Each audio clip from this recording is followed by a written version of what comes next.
guys, welcome to Making Mindfulness Fun. We're continuing our Enneagram wing comparison series, and we're on to the Enneagram 7, comparing the Enneagram 7w8 to the Enneagram 7w6.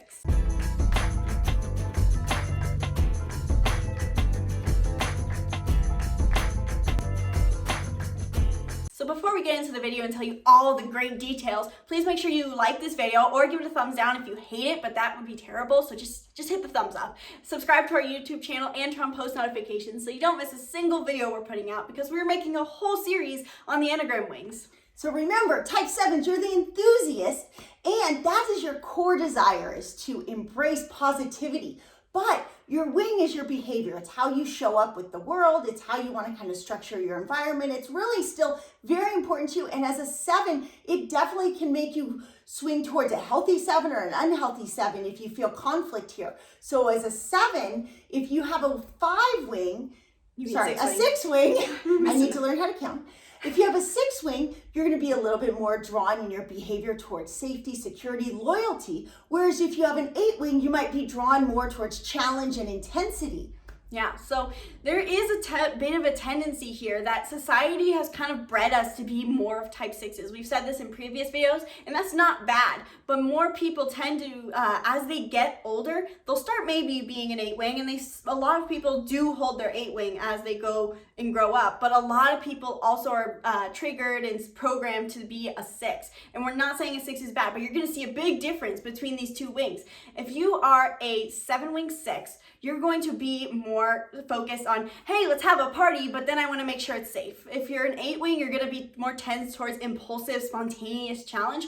But as a 6 wing, you want to make sure that you have loyalty and that everyone is being cared for and that everyone is part of the social group, especially. These people are the people at the party who let's just make sure everyone feels included. They're more worried about how everyone is interacting rather than I want to challenge myself in a fun way, which we'll get to in a second. But yeah, I think so you covered generally kind of both of them. I think the 7 wing 6, because remember, we are getting our wing from our programmings, and I guess we get our core Enneagram type from our programmings too, but the 7 wing 8 tends to be more bold in their pursuit of fun and enthusiasm. And this can sometimes drive them to actually take the steps needed, because a part of the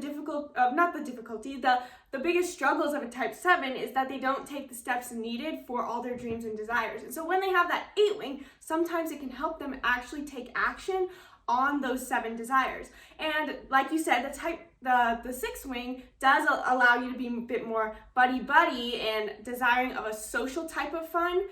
And you'll definitely need to create a bit more structure in your life if you have that 6 wing. Yeah, and so if you're an 8 wing, you're definitely also you'll need more challenge in your day, whereas a 6 wing, you're gonna want more stability and time to rest. So notice throughout your day, maybe journal it, maybe just take a mental note. For 7s, you're probably gonna wanna write it down because you'll forget. That's okay though. And so notice at what points of your day when you're embracing your 6 wing and when you're embracing your 8 wing, and notice at which points you feel more alignment and true to yourself. Do you embrace your 6 wing more and do 6 wing things where your 6 comes out and you're like, that feels really good to my soul, that feels good to my heart? Or is it for your 8 wing where you're challenging yourself a little more, you're doing more like hard things? Is that more in alignment with you? And I think everyone, it's a little bit hard to balance your wings, but 7s, you have pretty bold personalities, and that's a wonderful trait, but you know, it's not always as socially acceptable for you to make adjustments in this. And I know we have 3 amazing 7s in our life. And I know as a parent, my son that's a 7, when he was younger, he was a little bit more winning to a 6 wing because he was kind of cautious. And through our travels, if you know anything about me, I'm kind of like, let's go. You can take bold steps, like try it.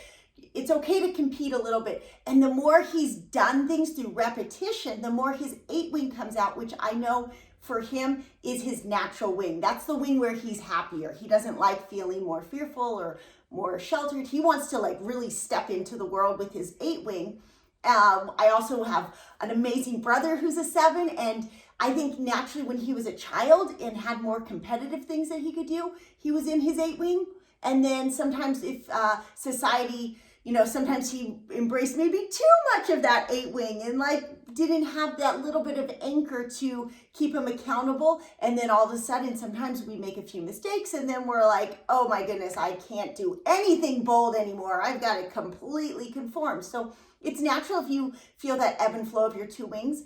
I think it takes a lot of courage to step into it and own whatever wing you are. But 7s, you might have to like ask somebody that you care, that you feel comfortable with, that cares about you, to like help you be held accountable to your wing, because you have greatness. I almost interrupted you there. So leave a comment below and tell us which wing you think you tend towards more, and if you have a favorite one that you would rather be in, or if you feel pretty balanced. Leave a comment below and let us know, and we'll see you tomorrow for type 6 video.